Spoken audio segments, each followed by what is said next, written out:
Subscribe to our YouTube channel and press the bell icon to get the latest updates. Deepika ji नमस्ते। नमस्ते sir. Deepika ji, पिछली मन की बात में मैंने आपकी और कई साथियों की चर्चा की थी। अभी पेरिस में गोल्ड जीतकर आपने जो करिश्मा किया, उसके बाद तो पूरे देश में आपकी चर्चा हो रही है। अब आप रैंकिंग में वर्ल्ड नंबर 1 हो गई हैं। मुझे पता चला है कि आप बचपन में आम तोड़ने के लिए निशाना लगाती थी। आम से शुरू हुई आपकी यात्रा बहुत खास है। अपनी इस यात्रा के बारे में देश बहुत कुछ जानना चाहता है। अगर आप कुछ बताएं तो अच्छा होगा। मेरी यात्रा बहुत अच्छी रही सर, स्टार्टिंग से ही। आम मुझे बहुत पसंद था, इसलिए स्टोरी पर ही। बट मैंने बैम्बू ब्रो से स्टार्ट किया था और फिर धीरे धीरे मैं मॉडर्न बॉब पे आई थी सर। बहुत अच्छी रही। स्टार्टिंग में थोड़ा सा स्ट्रगल हुआ था बिकॉज फैसिलिटीज वहाँ अच्छी नहीं थी। उसके बाद एक साथ आर्चरी करने के बाद काफी अच्छी फैसिलिटीज मिली सर और काफी अच्छे कोच भी मिले मुझे। दीपिका जी, जब आप सफलता के इतने शिखर पर पहुंच जाते हैं तो लोगों की आपसे अपेक्षाएं भी बढ़ जाती हैं। अब सामने ओलंपिक जैसा सबसे बड़ा इवेंट है, तो अपेक्षाओं और फोकस के बीच आप संतुलन कैसे बना रही हैं? सर, उम्मीदें तो है, लेकिन सबसे ज्यादा उम्मीदें खुद से होती है और हम यहीं पे फोकस कर रहे हैं कि जितना भी ध्यान है अपने प्रैक्टिस पे हो और कैसे मुझे परफॉर्म करना है, इस चीज पे मैं सर ज्यादा फोकस कर रही हूँ। चलिए, आपको बहुत बहुत बधाई कि आपने विषमताओं में हार नहीं मानी। आपने चुनौतियों को ही ताकत बना लिया है। और मैं देख रहा हूं कि स्क्रीन पर मुझे आपके परिवारजन भी दिखाई दे रहे हैं। मैं उनको भी नमस्कार करता हूं। देश को पूरा भरोसा है कि आप ओलंपिक में भी ऐसे ही देश का गौरव बढ़ाएगी। आपको मेरी ढेर सारी शुभकामनाएं। Thank you sir. आइए हम अब प्रवीण कुमार जाधव जी से बात करते हैं। प्रवीण जी नमस्ते। नमस्ते सर। हाय, कैसे हैं? बड़ा है सर। राइट। प्रवीण जी, मुझे बताया गया कि आपकी ट्रेनिंग पहले एथलीट बनने के लिए हुई थी। आज आप ओलंपिक में तीरंदाजी के लिए देश को रिप्रेजेंट करने जा रहे हैं। ये बदलाव कैसे हुआ? सर, पहले मैं एथलेटिक्स करता था, तो मेरा सिलेक्शन गवर्नमेंट के एकेडमी में एथलेटिक्स के लिए हुआ। तो वहाँ के कोच थे, तो मेरा बॉडी थोड़ा कमजोर था उस टाइम। तो वो बोले कि आप दूसरे गेम में अच्छा कर सकते हो। तो उसके बाद मुझे आर्चरी गेम दिया गया। तो उसके बाद मैंने अमरावती में आर्चरी गेम कंटिन्यू किया। अच्छा, और इस बदलाव के बावजूद भी आप अपने खेल में कॉन्फिडेंस और परफेक्शन कैसे लाए? सर, मेरा एक्चुअली घर से इतना अच्छा नहीं है। थोड़ा फाइनेंशियल कंडीशन ठीक नहीं है। तो मेरे सामने आपके माताजी पिताजी दिख रहे हैं मुझे। मैं उनको भी नमस्कार करता हूँ। हाँ, आप बताइए। मुझे पता था घर जाके मुझे भी मजदूरी करनी पड़ेगी। इससे अच्छा तो यहाँ मेहनत करके आगे कुछ अच्छा करना है, इसलिए मैंने इसमें कंटिन्यू किया। देखिए, आपके बचपन के कठिन संघर्ष के बारे में काफी जानकारी ली है और आपके माता पिता ने भी, जिस प्रकार से पिताजी दिहाड़ी मजदूरी से लेकर आज देश का प्रतिनिधित्व करने तक की यात्रा बहुत प्रेरणादायी है। और ऐसे कठिन जीवन आपने बिताया, लेकिन लक्ष्य को कभी अपने आंखों के सामने से हटने नहीं दिया। आपके जीवन के शुरुआती अनुभवों ने चैंपियन बनने में आपकी क्या मदद की? सर, जहाँ मुझे खुद कम लगता था कि यहाँ थोड़ा ज्यादा मुश्किल है, वहां मैं यही सोचता था कि अभी तक जितना भी किया, अगर यहाँ हार मान जाऊंगा तो सब कुछ खत्म हो जाएगा। इससे अच्छा कि ज्यादा और कोशिश करके इसको सफल करना है। प्रवीण जी, आप तो एक चैंपियन है ही, लेकिन आपके माता पिता भी मेरी दृष्टि से चैंपियन है। तो मेरी इच्छा है कि माता पिता जी से जरा बात करूं मैं। नमस्कार जी। नमस्कार। आपने बिक्री करते हुए अपने बेटे को आगे बढ़ाया और आज आपका बेटा ओलंपिक में देश के लिए खेलने जा रहा है। आपने दिखा दिया कि मेहनत और ईमानदारी की ताकत क्या होती है। अभी आप क्या कहना चाहेंगे?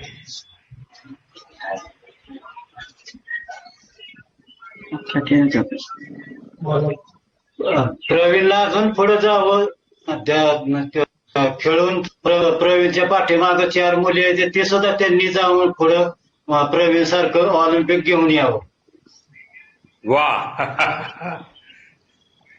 प्रकृति बरी आहेत ना? हा, बरे बरी है। देखिए, आपने साबित कर दिया है कि अगर कुछ करने की चाह हो तो परेशानियां किसी को रोक नहीं सकती। आपकी सफलता से ये भी स्पष्ट हो गया कि ग्रास रूट स्तर पर अगर सही चयन हो तो हमारे देश की प्रतिभा क्या नहीं कर सकती। प्रवीण, आपको बहुत बहुत शुभकामनाएं हैं मेरी, और फिर से एक बार आपके माता पिताजी को भी प्रणाम है। और जापान में जमकर खेलिएगा।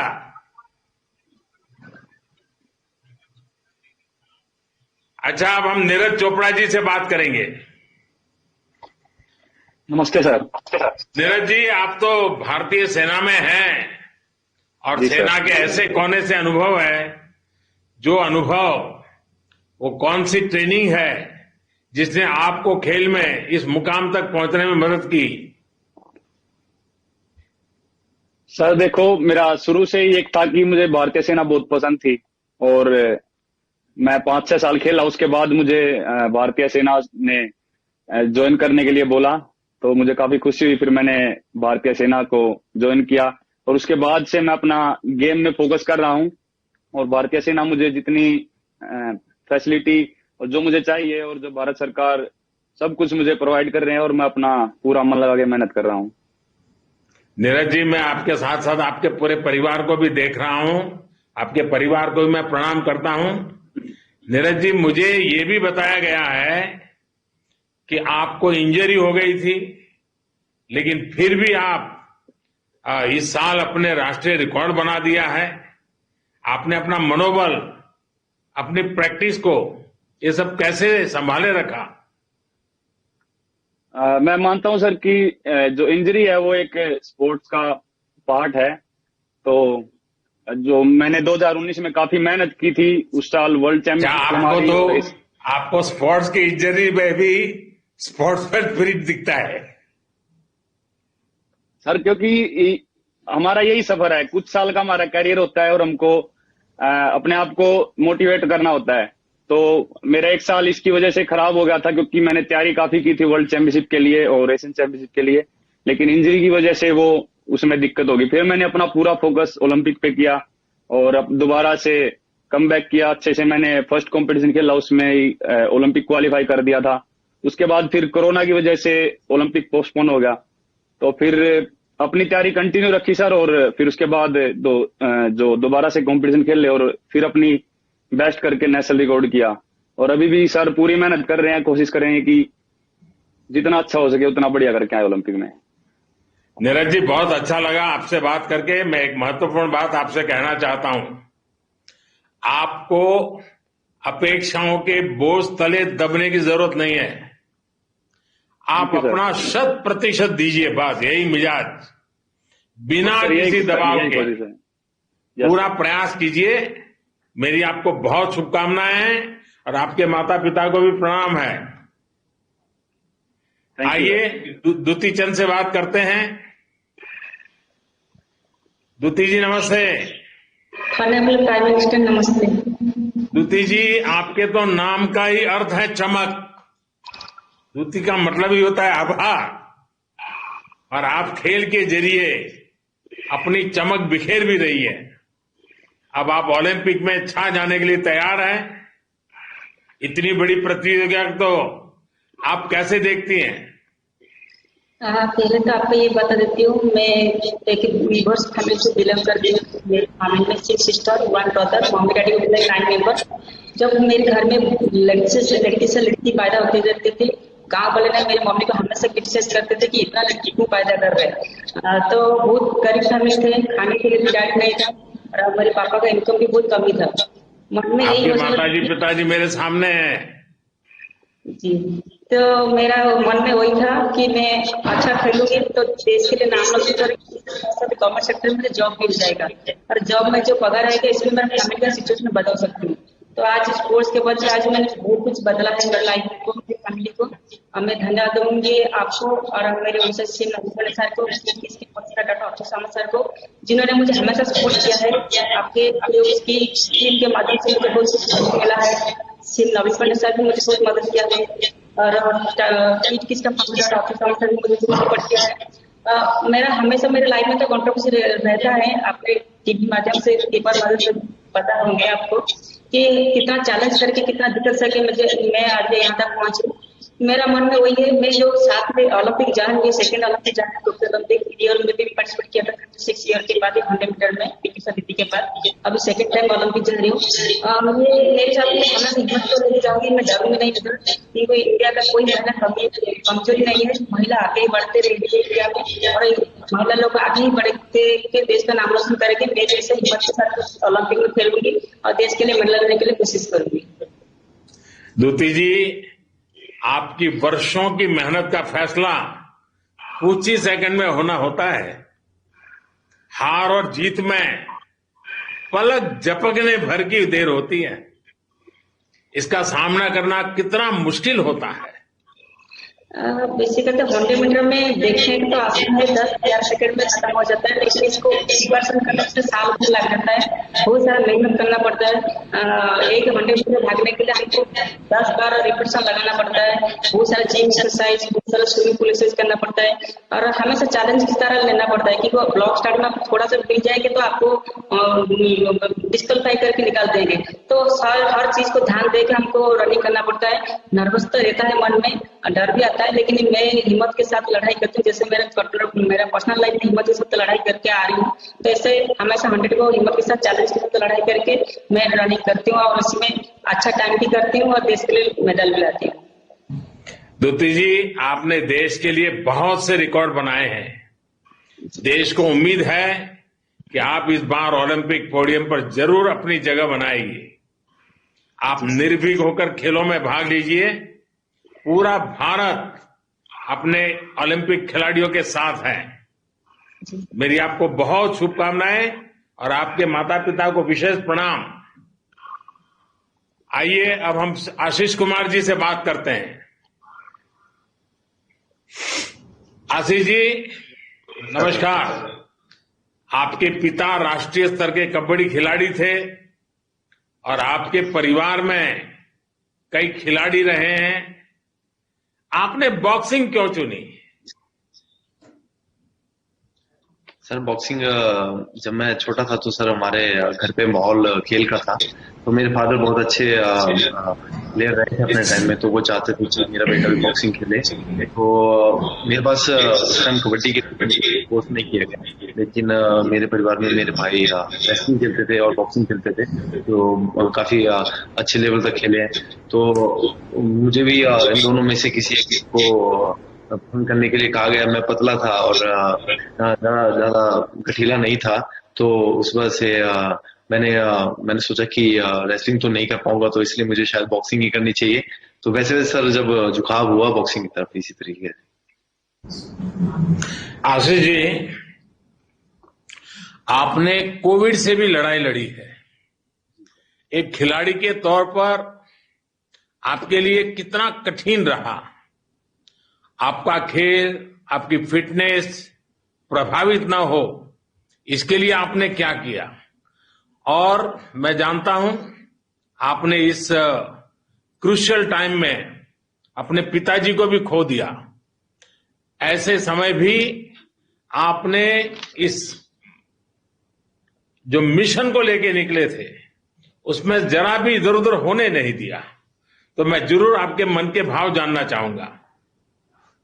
जी सर, 25 दिन पहले कंपटीशन के 25 दिन पहले मेरे पिताजी की मृत्यु हो गई थी, जिस वजह से मैं काफी सदमे में था कि मैं इमोशनली भी बहुत हर्ट हो चुका था। काफी प्रॉब्लम जो है मुझे उस टाइम फेस करनी पड़ी।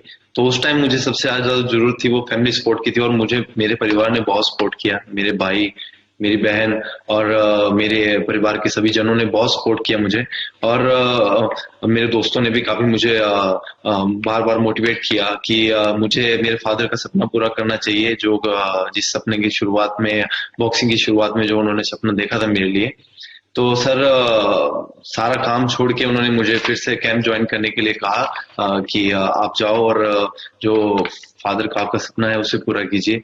तो सर, जब मैं स्पेन में था, जब मैं कोविड पॉजिटिव हो गया था, तो उस टाइम मुझे सिम्टम थे सर।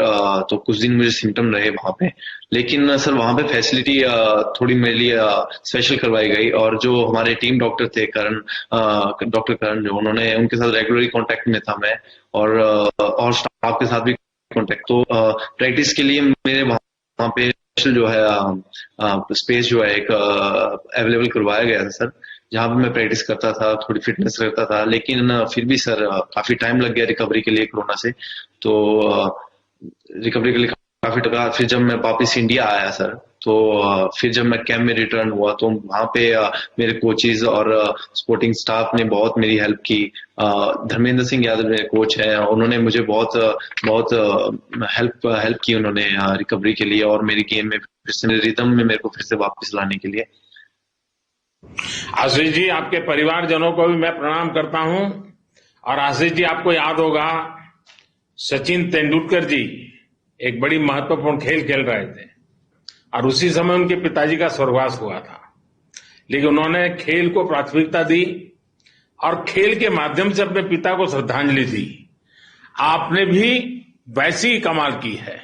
आपने आज अपने पिताजी को खोने के बावजूद भी देश के लिए, खेल के लिए पूरा मन वचन एक प्रकार से जुट गए हैं।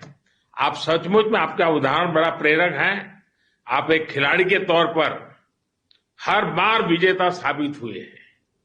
इसके साथ ही एक व्यक्ति के तौर पर आपने शारीरिक और भावनात्मक चुनौतियों दोनों पर विजय प्राप्त की है। आपसे पूरे देश को बहुत उम्मीद है। हमें विश्वास है कि ओलंपिक के प्लेटफॉर्म पर भी आप अच्छा प्रदर्शन करेंगे। मेरी तरफ से आपको बहुत शुभकामनाएं हैं। आपके परिवारजन को भी मेरा प्रणाम है। धन्यवाद। आइए, हम सबका परिचित चेहरा है, परिचित नाम है, हम मैरी कॉम से बात करते हैं। मैरी कॉम जी, नमस्ते। नमस्ते सर। आप तो ऐसी खिलाड़ी है जिनसे पूरा देश प्रेरणा लेता है। इस ओलंपिक दल में भी बहुत से खिलाड़ी ऐसे होंगे जिनके लिए आप स्वयं भी एक आदर्श रही है। अगर वो भी आपको फोन करते ही होंगे, और अगर फोन करते हैं तो आपको क्या पूछते हैं?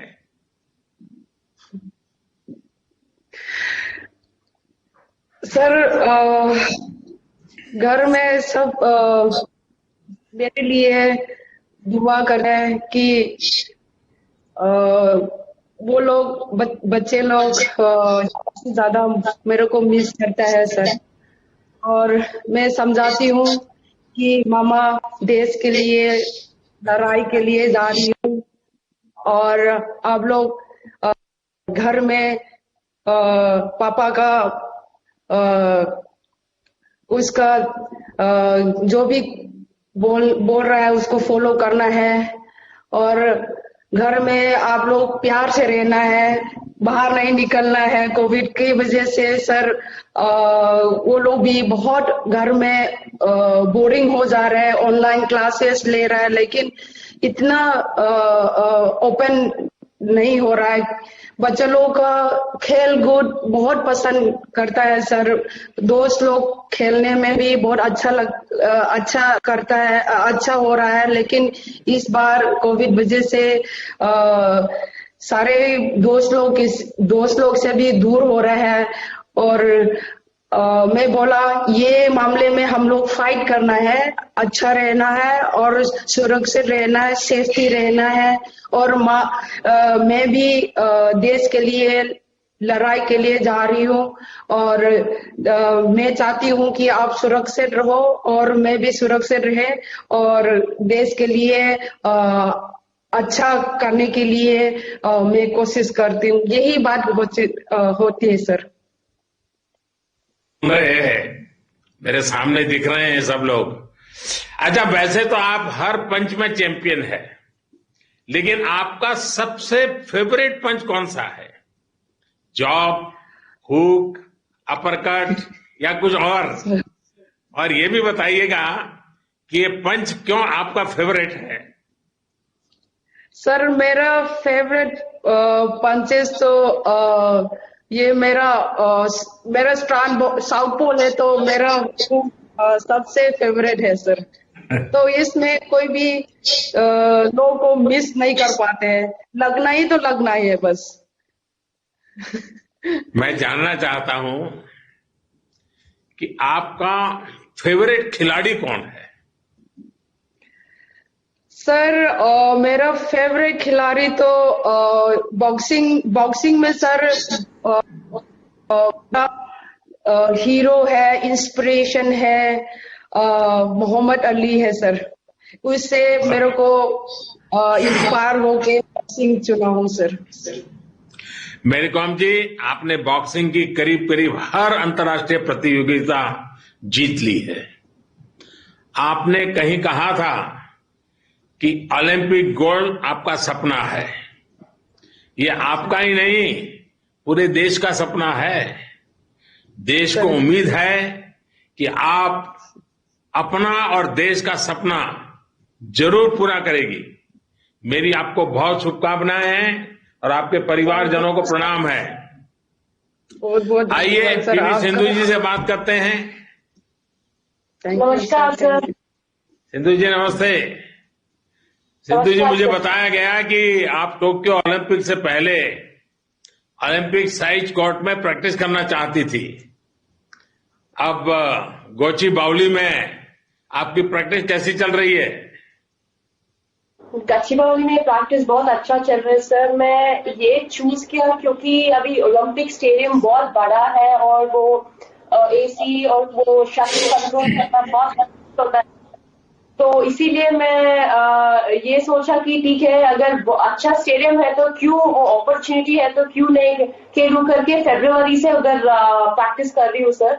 ऑब्वियसली मैं गवर्नमेंट से परमिशन लिया था सर। ऑब्वियसली ये पैंडेमिक के वजह से वो लोग इमीडिएटली परमिशन देके प्रोटोकॉल्स फॉलो करने के लिए बोला था। तो मैं I am very thankful to them क्योंकि as soon as I asked permission वो लोगों ने परमिशन दे दिया सर। तो इसीलिए मैं सोचा ठीक है, अगर अभी से स्टार्ट किया तो वो बड़ा स्टेडियम में खेला तो टोक्यो जाने के बाद उतना मुश्किल नहीं होता है। I get used to it so quickly, इसीलिए सर।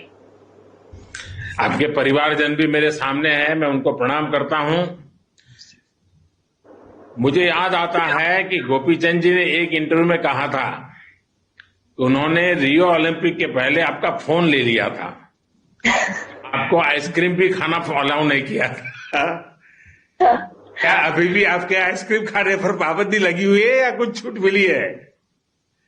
सर ऑब्वियसली थोड़ा कंट्रोल करती हूँ सर, क्योंकि एक एथलीट के लिए डाइट बहुत इम्पोर्टेंट है। और अभी ओलंपिक्स है तो तैयारी कर रही हूँ, तो ऑब्वियसली थोड़ा डाइट कंट्रोल तो करूंगी। तो आइसक्रीम उतना नहीं खाती हूँ सर, बस कभी कभी खाती हूँ। देखिए सिंधु जी, माता पिता दोनों खुद स्पोर्ट्स में रहे हैं और इसलिए मेरा मन करता है आज मैं उनसे भी एक बात जरूर करूंगा। आपको नमस्कार। आप ये बताइए, जब किसी बच्चे की रुचि खेल में जाने की हो तो कई पेरेंट्स के लिए बहुत मुश्किल होता है, बहुत सारे लोगों को ढेरों आशंकाएं रहती है। आप ऐसे सभी पेरेंट्स के लिए क्या संदेश देना चाहेंगे? बस सर, पेरेंट्स ये जानना चाहिए कि अगर अपने बच्चे हेल्थ वाइज अच्छे होंगे तो सब कुछ बड़ा होगा, क्योंकि आप थोड़ा खेलेंगे तो आपका हेल्थ अच्छा होगा, ऑटोमेटिकली आपका कंसंट्रेशन बढ़ेगा, हर इश्यूज में आप लोग आगे बढ़ेंगे और जरूर आप ऊपर आ सकते हैं। आप एक सफल खिलाड़ी के माता पिता हैं। अपने बच्चों को स्पोर्ट्स पर्सन बनाने के लिए कैसी पेरेंटिंग करनी होती है? सर, पेरेंटिंग तो फर्स्ट पेरेंट्स ही तो डेडिकेट करना चाहिए सर, क्योंकि उनको एनकरेज करना है। We have to motivate them and आप तो जानते हैं गवर्नमेंट तो हर तरह से हर खिलाड़ी को सब फैसिलिटी दे रहे हैं। सो उसको हमारे बच्चों को समझाते हुए देश का नाम ऊपर करने के लिए बेटा मेहनत करना है और अच्छा नाम कमाना है करके हम उनको प्रोत्साहित करके हर जो भी बच्चों को हम ये पहले सिखाना है कि रेस्पेक्ट देना, जो भी है रेस्पेक्ट दो और उनका आशीर्वाद लो। सिंधु जी, आपके माता पिता ने आपको विश्व चैंपियन बनाने के लिए बहुत त्याग किए हैं। उन्होंने अपना काम कर दिया है। अब आपकी बारी है। आप खूब मेहनत कीजिए और मुझे विश्वास है कि इस बार भी आप जरूर सफल होगी। और जब सफलता के बाद मेरा मिलना होता ही आप लोगों से, तो मैं भी आपके साथ आइसक्रीम खाऊंगा।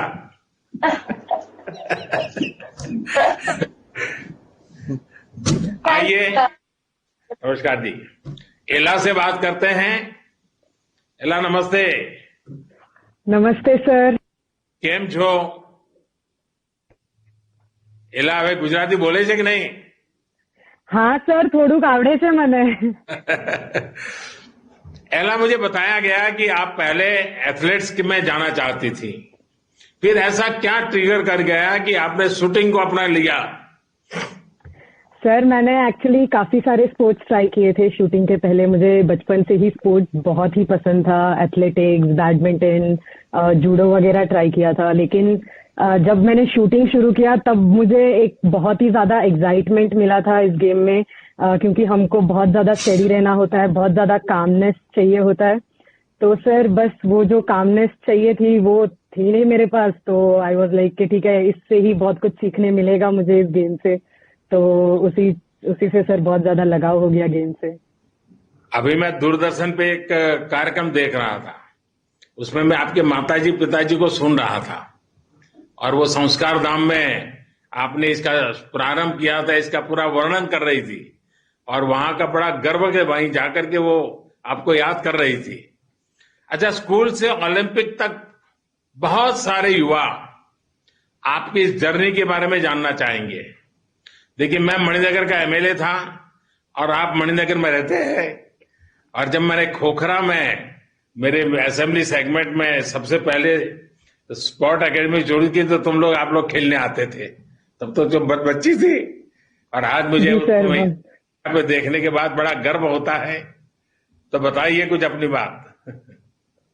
सर, मेरी शूटिंग की प्रोफेशनल जर्नी संस्कार धाम से ही शुरू हुई थी। मैं 10th स्टैंडर्ड में थी, तो मॉम डैड का ही कॉल था कि ठीक है आप स्पोर्ट्स ट्राई करके देख लीजिए, अगर आपको इतना इंटरेस्ट है तो कर लीजिए करके उन्होंने बोला था।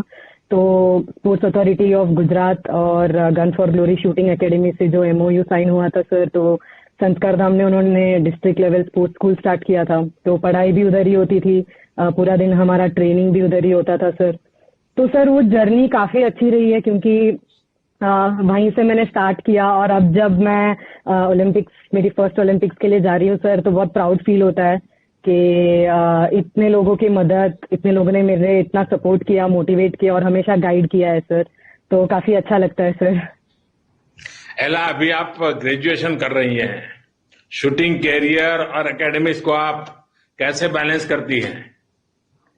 सर, मैं तो इसके लिए मेरी यूनिवर्सिटी, गुजरात यूनिवर्सिटी जो है और हमारे कॉलेज भवन आर्ट्स कॉलेज को थैंक्स करना चाहूंगी, क्योंकि सर एक भी टाइम ऐसा नहीं था कि जब उन्होंने मुझसे बोल दिया हो कि नहीं आपको कंपलसरी आके ये चीज करनी पड़ेगी। उन्होंने मुझे इतनी छूट दी थी। मेरे लिए एग्जाम्स भी वो लोग स्पेशल अरेंज करवा देते थे, मेरे लिए मेरे सेमिनार्स अलग से रखवा देते थे सर। तो काफी सपोर्ट किया है सर, मेरे पूरी जर्नी में उन लोग ने काफी सपोर्ट किया है और स्कूल ने भी मुझे काफी सपोर्ट किया है सर। एला, आपकी जनरेशन एम्बिशियस भी है और मैच्योर भी है। आपने इतनी कम उम्र में विश्व स्तर पर सफलता प्राप्त की है। ऐसे में देश को उम्मीद है कि खेल के सबसे बड़े मंच पर भी आप इसी यात्रा को जारी रखेंगी। मेरी आपको बहुत शुभकामनाएं हैं और आपके माताजी पिताजी को भी मेरा प्रणाम है। वणक्कम। आइए हम सौरभ चौधरी से बात करते हैं। नमस्कार सर। सौरभ जी नमस्ते। आपने इतनी कम उम्र में ही ओलंपिक के लिए क्वालिफाई कर लिया है।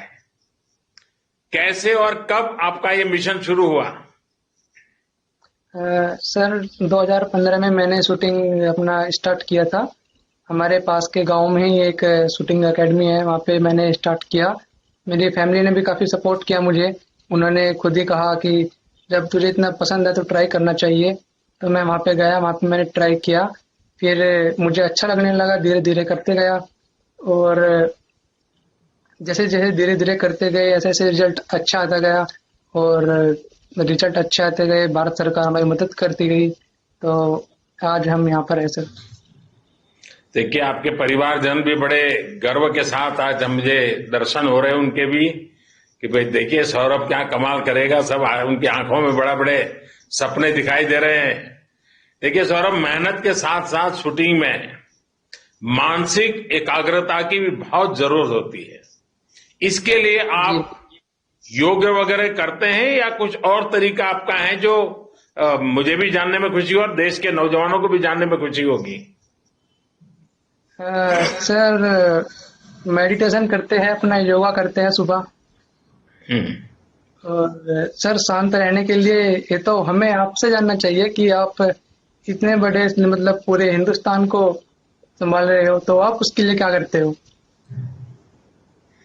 अच्छा सौरभ, ये बताइए आपके दोस्त, आपके साथी आपके पास आते हैं कि आपके साथ सेल्फी क्लिक करनी है, तो आपको क्या लगता है? पहले तो नहीं करते? नहीं, जब मैं घर पर जाता हूँ तो हमारे गांव में पड़ोस में मेरे जो दोस्त है वो आते हैं, वो सेल्फी लेते हैं। मेरे जो पिस्टल है उसके साथ सेल्फी लेते हैं, काफी अच्छा लगता है। देखिए सौरभ, मेरी बातों से लग रहा है कि आप बहुत ही फोकस है, जो आप जैसे युवा के लिए बहुत अच्छी बात है। शूटिंग में भी इसी फोकस और स्थिरता की जरूरत है। आपको तो अभी बहुत लंबी यात्रा करनी है, देश के लिए कई मुकाम हासिल करने हैं। हम सभी को विश्वास है कि आप ओलंपिक में बहुत अच्छा प्रदर्शन करेंगे और भविष्य में भी बहुत आगे आएंगे। आपको और आपके परिवारजनों को मेरा प्रणाम।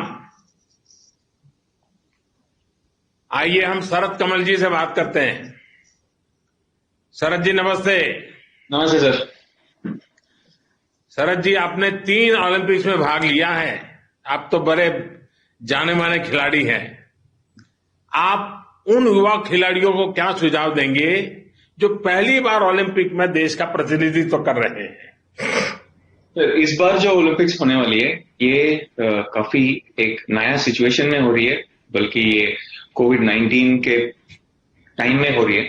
तो पिछले 3 जो ओलंपिक्स था, इस ऐसे अनुभव कुछ भी नहीं था जहां पे हमारा कंसंट्रेशन पूरी स्पोर्ट से हटके जो हमारी सेफ्टी के लिए है, जो प्रोटोकॉल्स मेंटेन करना है, उस पर ध्यान चले। मगर इस बार स्पोर्ट्स के अलावा हमें बाकी कुछ में भी ध्यान देना पड़ रहा है।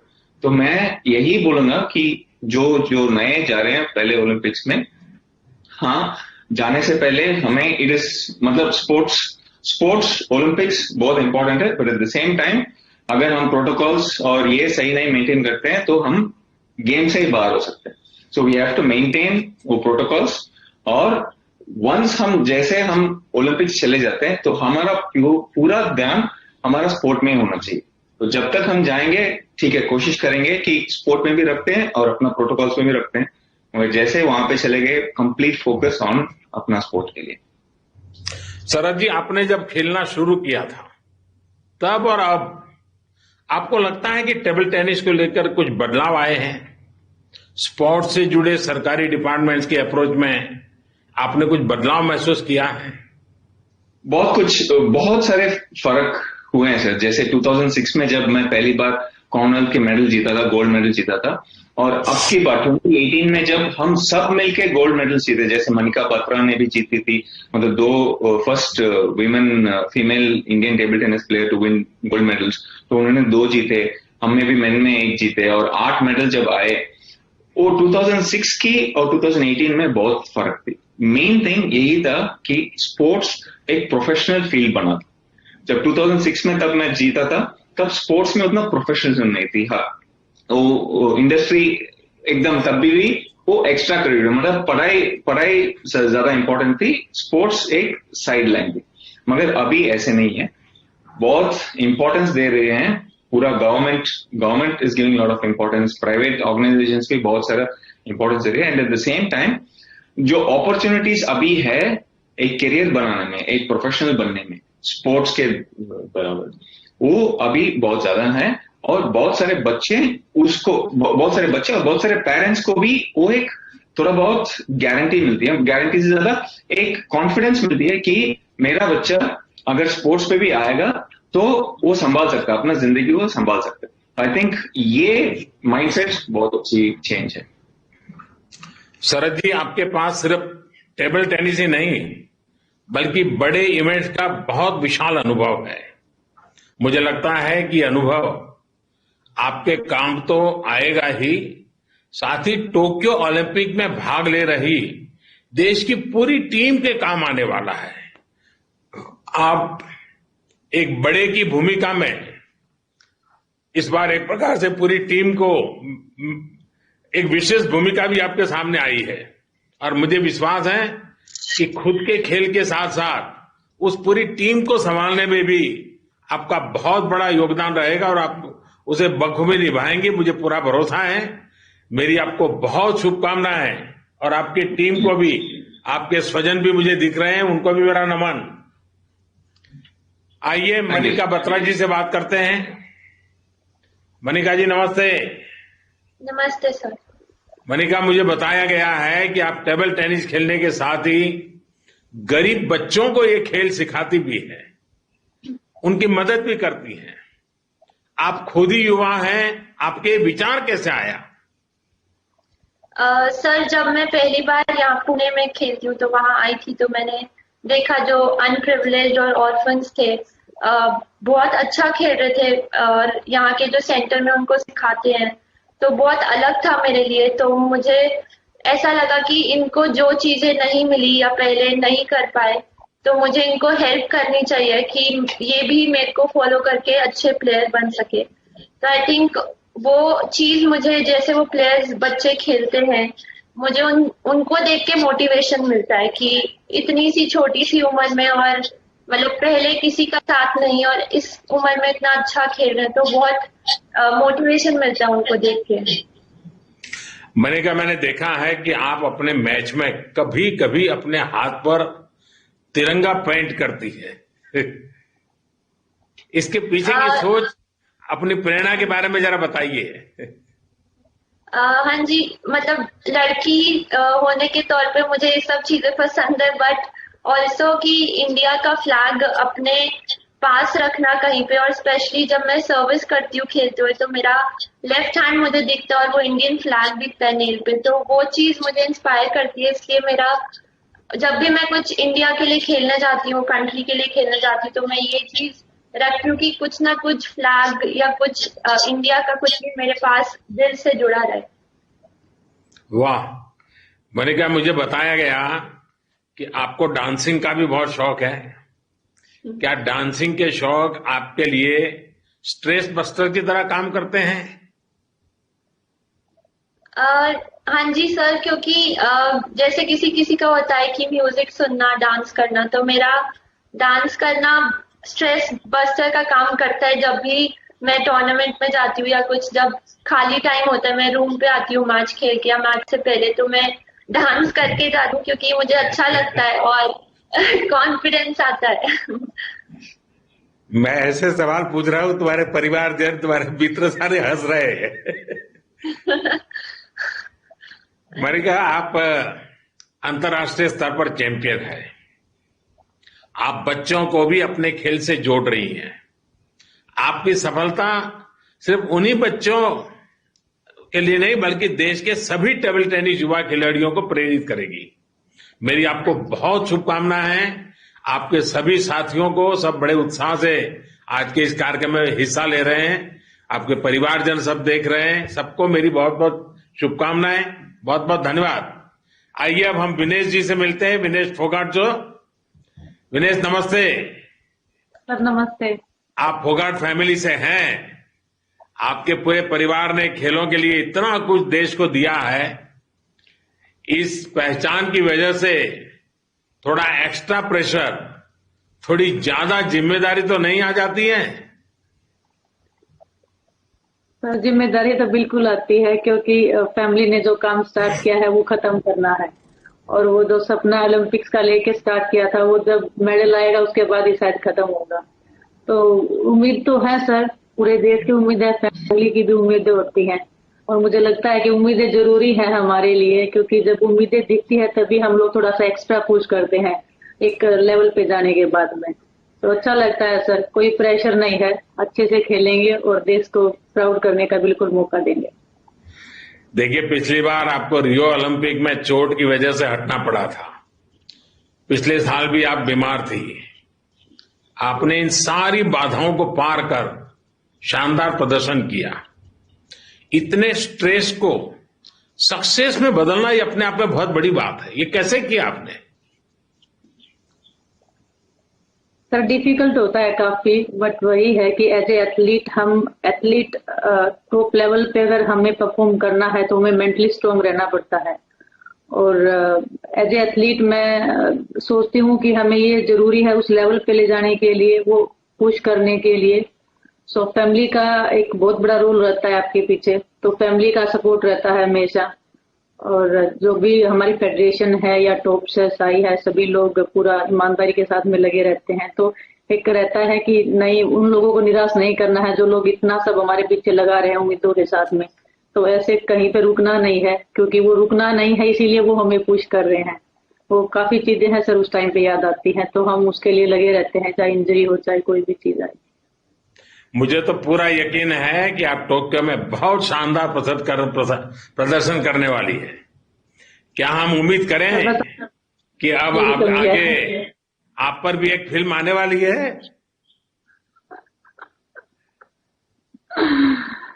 सर बस आप लोगों की दुआ है और चाहेंगे कि हम सभी जितने भी एथलीट जा रहे हैं अपनी कंट्री को मौका दे, हर दिन मेडल आते रहें और आप लोग जो पूरा देश जो उम्मीदें लगाए बैठा है उनको हम निराश ना करें। आपके माता पिताजी भी जुड़े हैं। आपके पिताजी तो आपके गुरु भी हैं एक प्रकार से। जरा मैं पिताजी से बात जरूर करना चाहूंगा। आपसे मेरा सवाल जरा थोड़ा हट करके है। जब कोई फिट और तंदुरुस्त होता है तो हमारे देश में कहते हैं कौन सी चक्की का आटा खाते हो? तो फोगाट फैमिली अपनी बेटियों को कौन सी चक्की का आटा खिलाती है?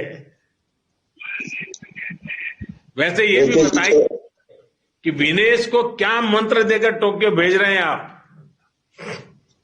देखिए, जो चक्की का आटे की है, हम जो अपने गांव के घर की चक्की का आटे खाते हैं और अपने देसी जो उसका, और गाय भैंस रखते हैं, गाय भैंस का दूध, दही, मक्खन यही खिलाया, हरी सब्जी। और विनेश का जो पिछली बार जो 2016 में जो दौड़ लगी थी, जो सारे देश को उम्मीद थी, उस टाइम जो सारे देश को दुख रहा था, हम तो पिताजी माँ बाप हूँ तो हमको तो दुख होना था। तो आज जो मेरी बेटी है पूरा उम्मीद है, मैंने तो एक ही वादा किया था, अगर ओलंपिक गेम में मेडल लेकर आओगे तो भी मैं एयरपोर्ट पर लेने आऊंगा, इतने भाई मैं आऊंगा नहीं।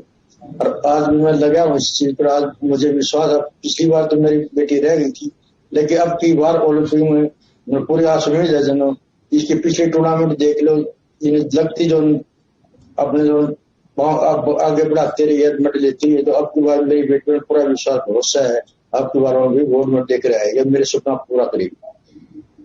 देखिए विनेश जी, आपके पेरेंट्स की बातों से मुझे भरोसा हो गया है कि विनेश आप जरूर जीतेगी। आप लड़ती हैं, गिरती हैं, जूझती हैं, पर हार नहीं मानती हैं। आपने अपने परिवार से जो सीखा है, जरूर वो इस ओलंपिक में देश के काम आएगा। मेरी आपको बहुत बहुत शुभकामनाएं हैं। आपके माता पिताजी को मेरे प्रणाम है। आइए हम साजन प्रकाश जी से मिलते हैं। साजन जी नमस्ते। मुझे बताया गया है कि आपकी तो माता जी ने भी एथलीट्स में देश का गौरव बढ़ाया है। अपनी माता जी से आपने क्या क्या सीखा? Sir, my mother is my everything, and she was a sports person in earlier days, and she helped me to come over all the struggles and hurdles for this achievement, sir. अच्छा, मुझे ये बताया गया कि आपको गहरी injury भी हो गई थी। आप इससे कैसे उभरे सजन? First of all, for 18 months after the closure of pool, we had a lot of struggles, and with the injury, we were out of the pool for so long, and it was very frustrating and depressing at the first time. But with my support of all the people, my coaches, his wife Gauri Aunty, and Go Sports, Kerala Police, SF Swimming Federation of India, and FINA, everyone supported me through thick and thin. I think that has helped me to come out mentally strong and overcome this pain and from the injury, sir. साजन, आप Olympic में जाने से पहले ही भारतीय खेलों के सुनहरे इतिहास में जगह बना रहे हैं। मुझे उम्मीद है कि आप अपने प्रदर्शन से इस ओलंपिक उपलब्धि को और स्वर्णिम बनाएंगे। मेरी आपको बहुत शुभकामनाएं हैं और आपके सारे साथी बड़े उत्साह के साथ इस बार से यहाँ जुड़े हुए हैं, उनको भी मेरी बहुत बहुत धन्यवाद मैं करता हूं। आइए हम मनप्रीत सिंह जी से मिलते हैं। मनप्रीत जी नमस्ते। नमस्कार सर। मुझे बताया गया कि कोरोना की पहली वेव के दौरान आप सभी साथी बेंगलुरु में एक साथ रहे, सबने मिलकर कोरोना का मुकाबला किया, और इससे टीम स्पिरिट पर क्या असर पड़ा? सर एक्चुअली मैं कहना चाहूंगा कि गवर्नमेंट का उस टाइम बहुत ज्यादा सपोर्ट रहा था, क्योंकि हम लोग यहाँ पे बेंगलोर में कैंप में थे, तो उस वक्त ये था कि हम लोगों ने ऐसे अपनी टीम को कैसे हम लोग स्ट्रांग कर सकते हैं उसके ऊपर काम किया।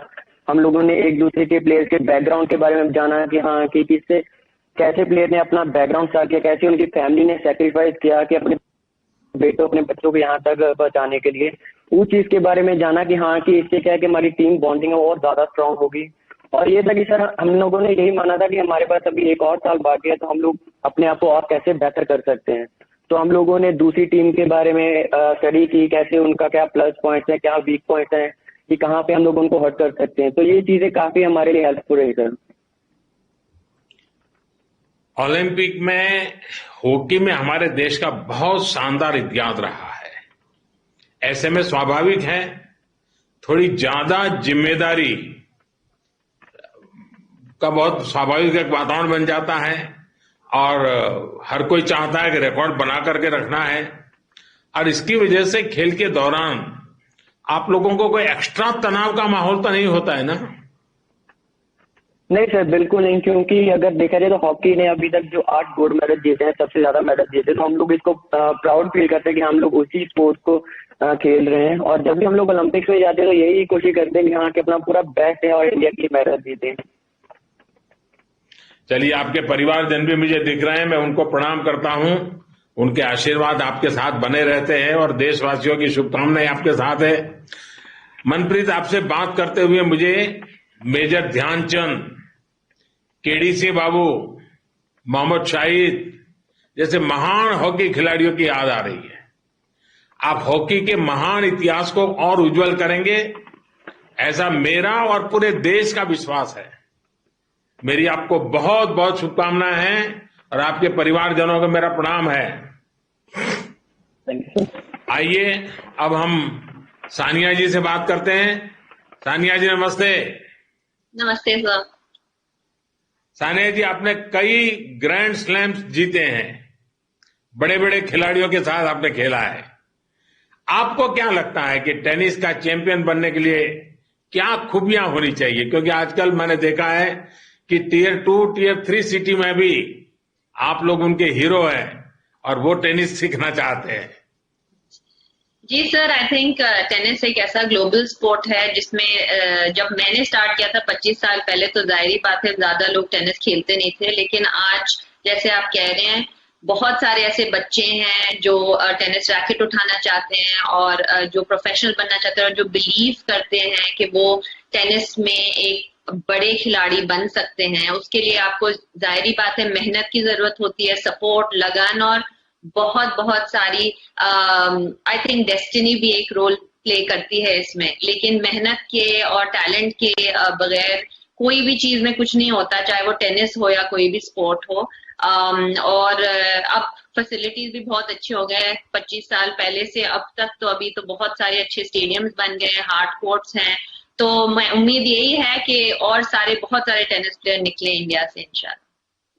ओलंपिक में आपके साथी अंकिता रैनी के साथ आपकी पार्टनरशिप कैसी चल रही है? आप दोनों की तैयारी कैसी है? अंकिता एक यंग खिलाड़ी है, बहुत अच्छा खेल रही है हाल में और I am very excited to play with her. हम लास्ट ईयर खेले थे फरवरी में जो फेड कप के मैचेस थे और उसमें हमने काफी अच्छा प्रदर्शन किया था। लेकिन we are looking forward to going to Olympics. जैसे मेरा चौथा ओलंपिक्स है, उसका पहला ओलंपिक्स है, तो थोड़ा सा अभी मेरे उम्र के साथ यंग पैरों की जरूरत है, तो आई थिंक वो प्रोवाइड कर सकती है। सानिया, आपने पहले भी स्पोर्ट्स के लिए सरकारी विभागों में कि उसके कामकाज को भली भांति देखा है। पिछले 5-6 साल में आपको क्या बदलाव महसूस हुआ है? जैसे मैंने कहा, आई थिंक 5-6 साल ने जब से हमारे पास कॉमनवेल्थ गेम्स हुआ है सर, तब से आई थिंक कि बिलीफ जो आ गया है कि हमारे कंट्री में से क्रिकेटर्स के अलावा भी बहुत सारे ऐसे स्पोर्ट्स पर्सन हैं जो देश के लिए नाम कमाते हैं और देश के लिए देश को बहुत अच्छे मुकाम पे पहुंचाते हैं। आई थिंक वो बिलीव धीरे धीरे लास्ट 5-6 साल में और भी बढ़ गया है। और आप तो गवर्नमेंट और से हमें हमेशा ही सपोर्ट मिलता है। मैं आपसे जब पर्सनली मिली हूँ, आपने हमेशा मुझे यही कहा है कि आप हर चीज में साथ देंगे। तो इसी तरह 5-6 साल में बहुत कुछ, और लास्ट ओलंपिक से अब ओलंपिक्स तक भी काफी सारा फर्क है। मैं 2 साल ऑफ थी, जाहिर बात है, जब मेरा बच्चा हुआ था, तो लेकिन तब से लेके अब तक मैं जो लास्ट ईयर से आई हूँ, मुझे बहुत सारा फर्क नजर आया। सानिया, आप चैंपियन भी हैं, फाइटर भी हैं। मुझे उम्मीद है कि आप इस ओलंपिक में ज्यादा बेहतरीन और सफल खिलाड़ी बनकर उभरेगी। मेरी आपको बहुत बहुत शुभकामनाएं हैं। आपसे बात करके मुझे बहुत अच्छा लगा। वैसे सभी से बात नहीं हो पाई, लेकिन आपका जोश, आपका उत्साह पूरे देश के सभी लोग आज महसूस कर रहा है। कार्यक्रम में मेरे साथ उपस्थित देश के खेल मंत्री श्रीमान अनुराग ठाकुर जी, अब से कुछ दिन पहले तक खेल मंत्री के रूप में आप सबके साथ बहुत काम किया है। ऐसे हमारे वर्तमान कानून मंत्री श्रीमान किरण रिजिजू जी, खेल राज्य मंत्री हमारे यंगेस्ट मिनिस्टर हैं हमारी टीम के श्रीमान निशित प्रामाणिक जी, स्पोर्ट्स से जुड़ी संस्थाओं के सभी प्रमुख, उनके सभी सदस्य और टोक्यो ओलंपिक में हिस्सा लेने जा रहे सभी मेरे साथियों, सभी खिलाड़ियों के परिजन। आज हमारी वर्चुअल बातचीत हुई है, लेकिन मुझे और अच्छा लगता यदि मैं आप सभी खिलाड़ियों को यहां दिल्ली के अपने घर में होस्ट करता, आप लोगों से रूबरू मिलता। इसके पहले मैं हमेशा करता रहा हूं और मेरे लिए वो अवसर बड़ा उमंग का अवसर रहता है, लेकिन इस बार कोरोना के कारण वो संभव नहीं हो पा रहा है।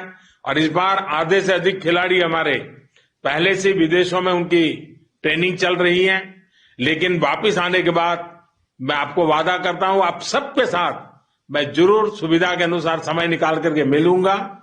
लेकिन कोरोना ने बहुत कुछ बदल दिया है। ओलंपिक का साल भी बदल गया, आपकी तैयारियों का तरीका बदल गया, बहुत कुछ बदलाव हुआ है। अब तो ओलंपिक शुरू होने में सिर्फ 10 दिन बचे हैं। टोक्यो में भी एक अलग तरह का माहौल आपको मिलने वाला है। साथियों, आज आपसे बातचीत के दौरान देश को भी पता चला कि इस कठिन समय में भी देश के लिए आपने कितनी मेहनत की है, कितना पसीना बहाया है। पिछली मन की बात में मैंने आप में से कुछ साथियों के इस परिश्रम की चर्चा भी की थी। मैंने देशवासियों से आग्रह भी किया था कि वो देश के खिलाड़ियों के लिए, आप सभी के लिए चीयर करें, आपका मनोबल बढ़ाएं। मुझे ये देखकर आज खुशी होती है कि देश आपको चीयर कर रहा है। हाल के दिनों में #cheer for India के साथ कितनी ही तस्वीरें मैंने देखी हैं। सोशल मीडिया से लेकर देश के अलग अलग कोनों तक पूरा देश आपके लिए उठ खड़ा हुआ है। 135 करोड़ भारतीयों की शुभकामनाएं खेल के मैदान में उतरने से पहले आप सभी के लिए देश का आशीर्वाद है।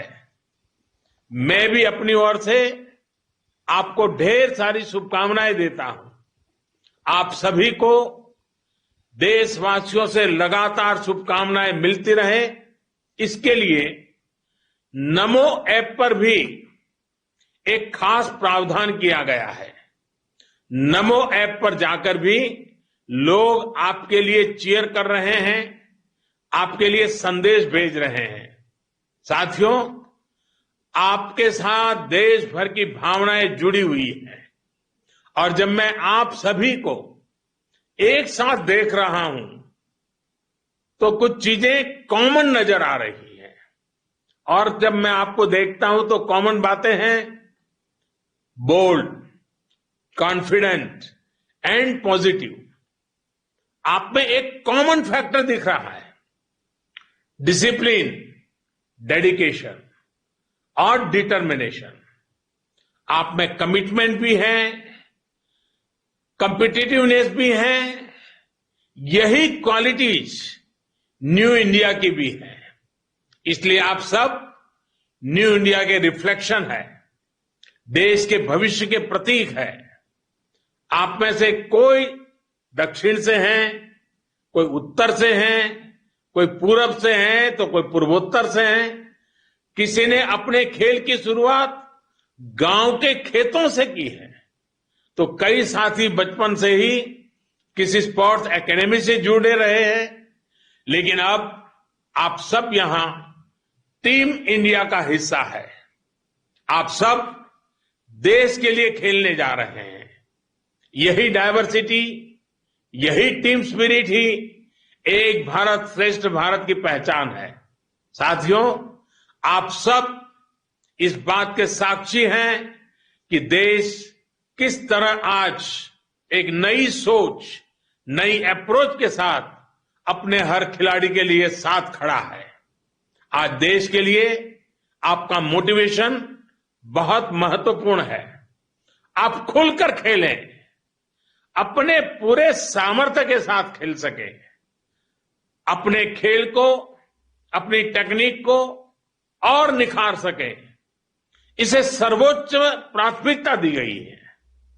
आपको याद होगा ओलंपिक के लिए एक हाई लेवल कमेटी का गठन काफी पहले ही कर दिया गया था। टारगेट ओलंपिक पोडियम स्कीम के तहत सभी खिलाड़ियों को हर संभव मदद दी गई। आपने भी इसे अनुभव किया है। पहले की तुलना में जो बदलाव आज आए हैं उन्हें भी आप महसूस कर रहे हैं। मेरे साथियों, आप देश के लिए पसीना बहाते हैं, देश का झंडा लेकर जाते हैं। इसलिए ये देश का दायित्व है कि आपके साथ डटकर खड़ा रहे। हमने प्रयास किया है खिलाड़ियों को अच्छे ट्रेनिंग कैंप्स के लिए, बेहतर इक्विपमेंट के लिए। आज खिलाड़ियों को ज्यादा से ज्यादा इंटरनेशनल एक्सपोजर भी दिया जा रहा है। स्पोर्ट्स से जुड़ी संस्थानों में आप सबके सुझावों को सर्वोपरि रखा, इसीलिए इतने कम समय में इतने बदलाव आ पाए हैं। साथियों, जैसे खेल के मैदान में मेहनत के साथ सही स्ट्रेटेजी जुड़ जाती है तो जीत पक्की हो जाती है। यही बात ग्राउंड के बाहर भी लागू होती है। देश ने खेलो इंडिया और फिट इंडिया जैसे अभियान चलाकर मिशन मोड में सही स्ट्रेटेजी से काम किया तो परिणाम भी आप देख रहे हैं। पहली बार इतनी बड़ी संख्या में खिलाड़ियों ने ओलंपिक के लिए क्वालिफाई किया है। पहली बार इतने ज्यादा खेलों में भारत के खिलाड़ी हिस्सा ले रहे हैं। कई खेल ऐसे हैं जिनमें भारत ने पहली बार क्वालिफाई किया है। साथियों, हमारे यहां कहा जाता है अभ्यासात जायते नृणाम द्वितीय प्रकृति ही, अर्थात हम जैसा अभ्यास करते हैं, जैसा प्रयास करते हैं, धीरे धीरे वो हमारे स्वभाव का हिस्सा हो जाता है। इतने समय के से आप सब जीतने के लिए प्रैक्टिस कर रहे हैं। आप सबको देखकर, आपकी इस ऊर्जा को देखकर कोई संदेह बचता भी नहीं है। आपको और देश के युवाओं का जोश देखकर ये कह सकता हूं कि वो दिन दूर नहीं जब जीतना ही न्यू इंडिया की आदत बन जाएगी। और अभी तो ये शुरुआत है। आप टोक्यो जाकर जब देश का परचम लहराएंगे तो उसी पूरी दुनिया देखेगी। हां, ये बात जरूर याद रखना है कि जीतने का प्रेशर लेकर नहीं खेलना है। अपने दिल दिमाग को बस एक ही बात कहिए कि मुझे अपना बेस्ट परफॉर्म करना है। मैं देशवासियों से भी एक बार फिर कहूंगा, चीयर फॉर इंडिया। मुझे पूरा विश्वास है आप सब देश के लिए खेलते हुए देश का गौरव बढ़ाएंगे, नए मुकाम हासिल करेंगे। इसी विश्वास के साथ आप सभी का बहुत बहुत धन्यवाद, मेरी बहुत बहुत शुभकामनाएं और आपके परिवारजनों को मेरा विशेष प्रणाम। बहुत बहुत धन्यवाद।